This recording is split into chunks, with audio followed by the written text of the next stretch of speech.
Hi, this is Larry. You're on the air. Hey, Larry, it's Josh. How you doing, sir? Hey, Josh. How are you, buddy? Oh, doing well, doing well. I just got done watching your first segment of the day. Yeah. Well, you know, I've been, as I said before, I've been wanting to do a talk show for a long time, but people just don't want to call in. I don't know what it is. Maybe it's just too soon. Like some of the things that people try to do in the cannabis industry, it might just be too soon to talk on the air about it. But so, what did you think of the interview? I thought it was great, especially the first part of it. I mean, like you said, he had everything, you know, right on board, you know, and I was impressed. I mean, that he answered so directly.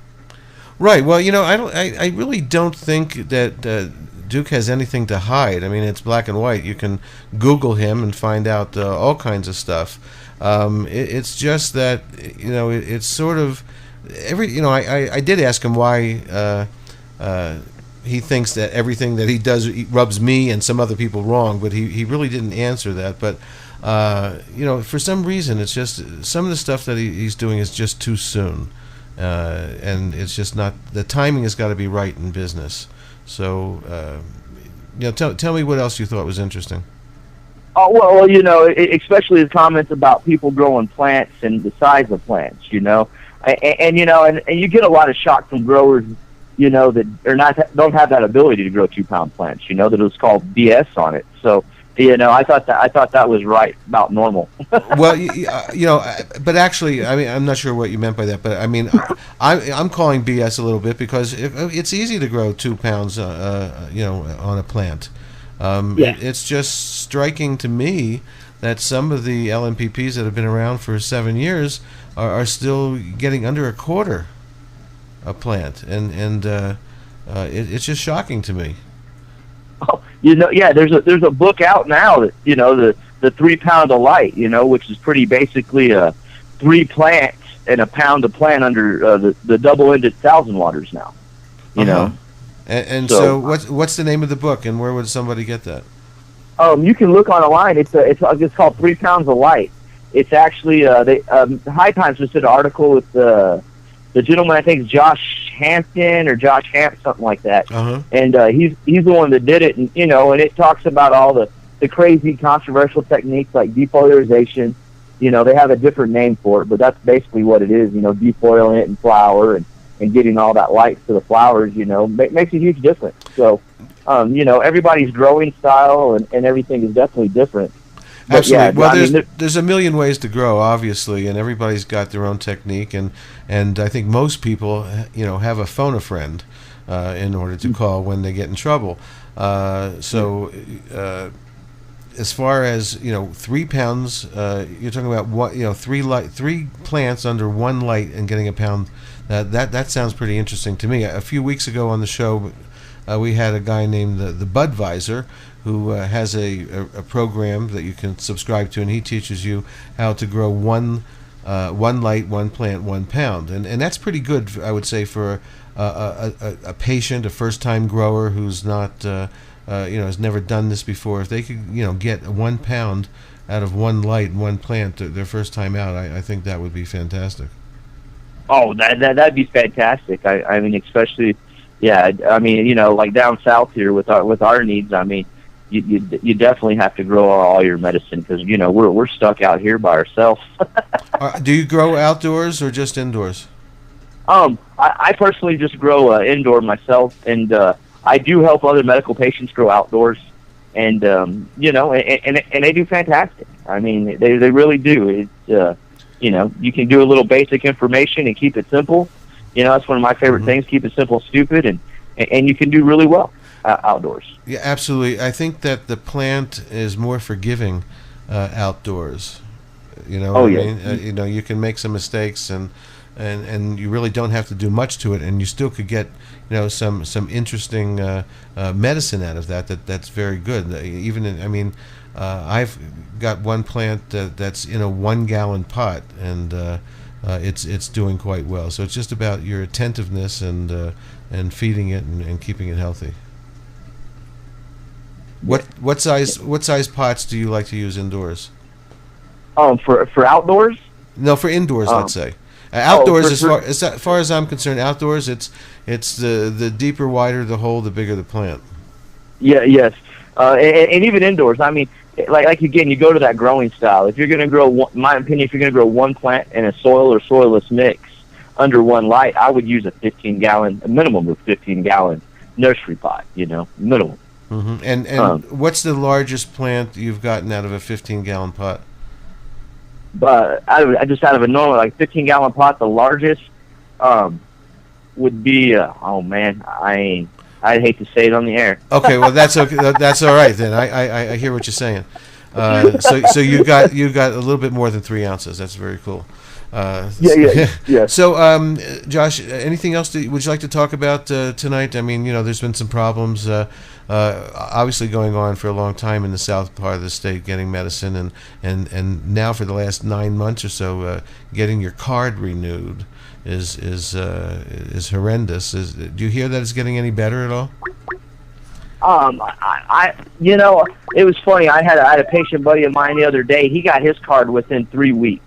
And his significant other sent her card off at the same time, and she's been waiting more than 30 days right now. We have someone that just joined us, 505-262. You're on the 263. You're on the air.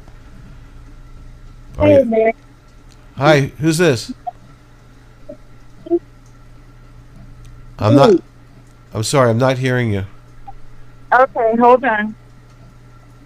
Is that better? Yeah, that's much better. Who's this? You don't have to. Lee. Oh, hi, Lee. Yeah, hi. L-E-E. Yeah. Okay, well, I guess L-E-E. now if you're anything like your posts, I'm just going to sit back and you'll talk for about half hour. I had a question, and I would really love to hear an answer from Duke. And that is, if he's so trustworthy, why all the lawsuits against his company and him? Right. I had that down to ask, and of course, it really went long, and I never got to it. There wasn't really a spot for me to fit it in. But for some reason, he's litigious, and people are litigious against him and his companies. And some people are like that. I mean, look at Donald Trump. He's got about 4,000 lawsuits. So maybe Duke is just look at Donald Trump. Exactly. Look at him. Yeah, well, maybe Duke is the Donald Trump of the cannabis industry in New Mexico. I don't know. And that's what I would like for us to get to the bottom of. Well, I mean, our resources are just, researching things on the internet. I don't really know what else to do. I read one lawsuit where I guess he was supposed to set up either a grow or a dispensary in some part of Arizona, and things went bad with the license holders. I mean, there seems to be a pattern of lawsuits, and I don't know why, and it would have been a great question, and I'm sorry I didn't get to ask him. Yeah, well, you wanted us to call in with questions now, right? Well, no, not now. The interview's over. But what I wanted your comments about how you thought the interview was. Did you listen to the show already? I thought it didn't change my mind about him at all. He wasn't direct when you asked him the question about the video, the rap video. Yeah, exactly. Yeah. That bothers me. I mean, he seems like there are certain things he's very clear on, and other things he's very unclear on.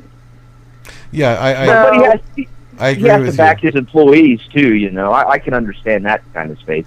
You do have to back your employees. I get. I mean, but I mean, just to endorse it and stuff. Yeah, I don't agree with people dancing around plants. Well, first of all, I think the plants really love music. Okay, I'm not sure what kinds of music it likes, but I used to play Yoko Ono for some plants back in the late 70s, early 80s, and they sort of freaked out a little bit. But as far as I'm still against, I'm still against the fact that they did that video in their grow. It just we're not recreational yet here. Okay, that had nothing to do with medicine. It's supposed to be a clean environment, whether you're wearing booties or not. I didn't see anybody wearing booties, but maybe it was just out of frame, and I did not notice if they were wearing gloves, but they were all in and around the plants, and I'm sure there were other lights in there and people filming, and it just rubbed me wrong, which is really what happens with for some reason most of the stuff that Ultra Health does rubs me wrong from the way same here. Yeah, the way they get they got their license and just what they're doing. Go ahead, Lee. I'm also really curious how he has Top Organics. He basically bought their license. Well, right? I don't know if you. Well, he would deny that. If you listen to the old interview, right. He would say that they didn't buy the license, that they are managing the license, I believe, and that it's still. Yeah, but we all know that that's a bunch of BS. Well, it's really the Department of Health who needs to tell us why and how this was done, and if it's legal. I think the problem is that the Department of Health has let this program get out of hand, and Duke even wants to open up 13 more dispensaries and have 19 dispensaries on a 450 plant count. That's what we talked about on the show. And it's just not the time. It's I don't understand. Even if they said, okay, you can open up, your 19th dispensary, it's too soon. And what it looks like to me, and I said this on Facebook, if you hang on a second, if you step back and look at it, it just looks like a way of getting your feet on the ground and planting locations around the state for when recreation happens. And every article that comes out over the last year with Ultra Health and Duke is really about doing things for recreation. And we have a medical program that needs to be fixed here first. I agree. There's a lot of stuff that needs to be fixed, and he did mention some things that he was trying to get done. As far as the multiple year cards, and what else did he say? Whatever he said, though, it's stuff that some of us activists that have been in the program for 7 years have been asking for a long time. It's late to it's late to the show if that's sort of all you're offering. But Josh, any final comments about the program? What you think should happen, and how do you feel about Duke saying that again, reiterating that they're not interested in the PPLs? Yeah, because I'm definitely I keep track on the PPLs, and it'd be great if he's really honest about buying medicine from PPLs so they can get it certified and tested. That would be amazing. I think in this state. I totally support that. Yeah. The strain variety would definitely help. The quality for sure, and the price. I mean, it'd make everything more competitive. Like you said, the craft beer thing. And that would be great. Yeah, but I mean, PPLs are definitely. I mean, we have enough issues right now with the landlord thing. Right. That is just it's horrifying. It's really unfair, and there was no problem a few years ago, and now there's a problem. But the problem a few years ago was actually, the way I look at it, a problem with asset forfeiture, where if you rented a house to somebody and they got caught growing cannabis there illegally, they could take your house. But because the federal government has lightened up and things are better, and they're allowing these programs now for medical, and they're allowing adult use, they should lighten up, and that should be immediately struck, because it really is nobody's business. As long as you're not destroying the house, and most people, you have deposits, in case something happens, and messes can happen, when you're growing indoors with water and lights and fires and stuff. So there's a reason, somewhat of a reason for it, but people have to be responsible. Exactly. Yeah. Josh, what are the good strains going around? What's What's that? What'd you say? I said, what are the hot strains going around? What do you hear that some strains that seem to be new and interesting. Man, down here, I mean, it's just a lot of black market stuff. And we had some Blue Diesel and what else? There's some Ogre, some Warlock. I had the Warlock. I mentioned it somewhere in the last couple of days online, I think, from that new dispensary called Urban Wellness, and they did a spectacular job. And I've heard nothing good things about that place, and so that's exciting. I'm kind of interested to see how they grow. Well, yes. Obviously, I was in there and I looked at their jars of beautifully trimmed bud. Really nice big buds, and again they delivered on the 1 gram of that I bought of the Warlock. So next time I'm down having Chinese food at my favorite place in Albuquerque, I'll definitely swing by there again and get something a little different. What are you laughing at, Lee? Just you. I think it's funny. I really like Urban Wellness. I think they're going to do a great job. They're off to a great start. Did anybody go to the grand opening of Pure Life today, Darren White's joint? Apparently, there were lines of people.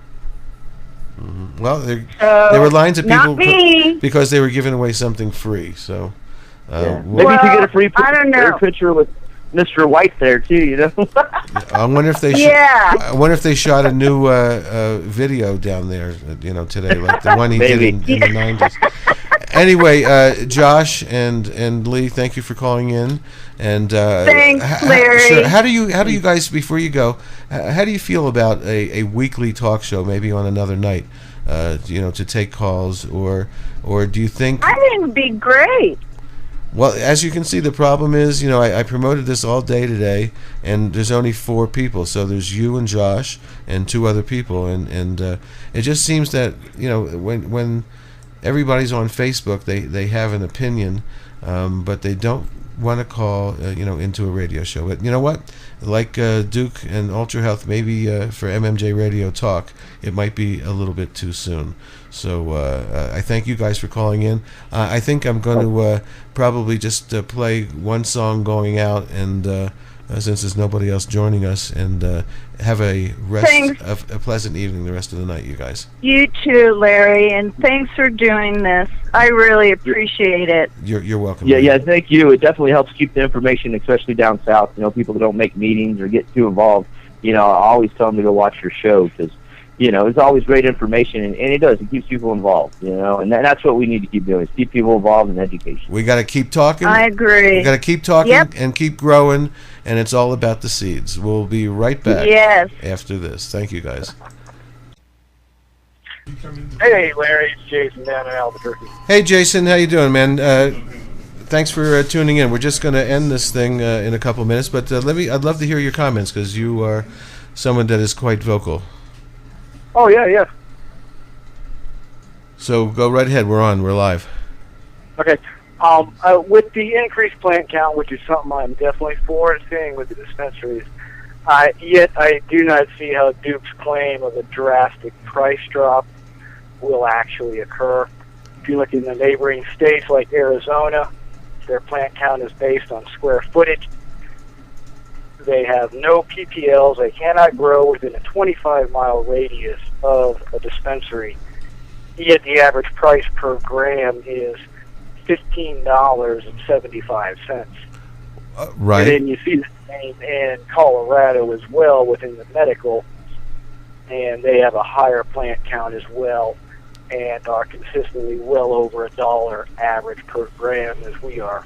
So what do you think will bring the price down then? If you think that having more medicine won't do it, then what is it? I mean, are the people that are selling it just greedy and don't ever want to lower the price, and they're too used to getting this and they want the money, or do you think that when more competition is here and the prices are lower, that people are going to have to get on board? I mean, that's the business model. That's what happens in business, is supply and demand, and when there's too much supply, the prices go down. Oh, for sure, and I think it's more that variety of, the business, like was discussed on the program earlier, and Ultra Health wanting to do the 13 additional dispensaries. Well, that's not that variety. That's putting something else somewhere out on the market, so it's really not changing the competition that much. Right. It'd have been nice if he would have provided more details on where this 20 pounds of new product they're going to be acquiring is coming from. And well, he said it's coming from one of the other LNPPs, and I don't know whether that would be public knowledge. You'd have to send a note to Peter St. Cyr or not to see if that kind of information is something that would be releasable to patients. I mean, the producers here in New Mexico are allowed to sell wholesale to each other. That's been that way since day one. So it's not something that they're doing, on the sly or anything like that. But the fact that price fixing could happen with something like that, and there's lots of profit being made, even though these are non-profit supposedly.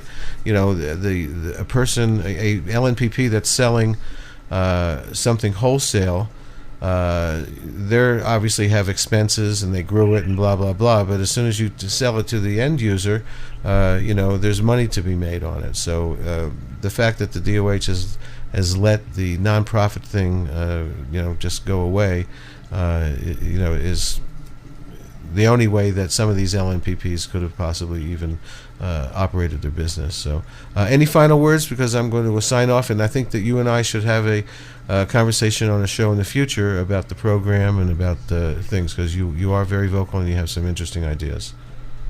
Oh, for sure. I just going to follow up with saying I think one thing that's inhibited producers from continuing with certain discounts that they've been doing in the past, obviously, is that transition to BioTrack, and we've seen the end of different kinds of loyalty programs and things set up that producers had because of the new rules and requirements there has made it difficult for them to have different things going on in that manner. Right. And that was one way that patients were getting rewarded, for loyalty and things of that nature. Yeah, I agree with you. And I agree with Duke that when we talked on the show about the fact that there should be volume discounts, and it's what the rest of the world does. So, Jason, I'll talk to you soon. Thanks for calling in tonight. How do you feel about a weekly call-in show? Is it something that you would listen to or call in? Oh, most certainly. No, I think this is a very much needed aspect, and this is one thing that can definitely bring patients together. Yeah, because it gives patients a voice to hear feedback from each other as well, like you had earlier with multiple callers on. Right. And that's a really great option right there. Absolutely. I have the capability of hooking probably 20 people in. Of course, that would be a little bit too many. But yeah, good luck on that one. Yeah, really. All right, Jason, thanks a lot, man, and I'll talk to you soon. Thanks for having your patient site and for posting a lot of stuff. I'll catch you soon. Take care. All right, Kate, we're off. All right, so that's it for now. The three viewers that are out there, thanks for tuning in. You know the deal. Info@mmjradio.com if you have anything to say. And have a good night, everybody.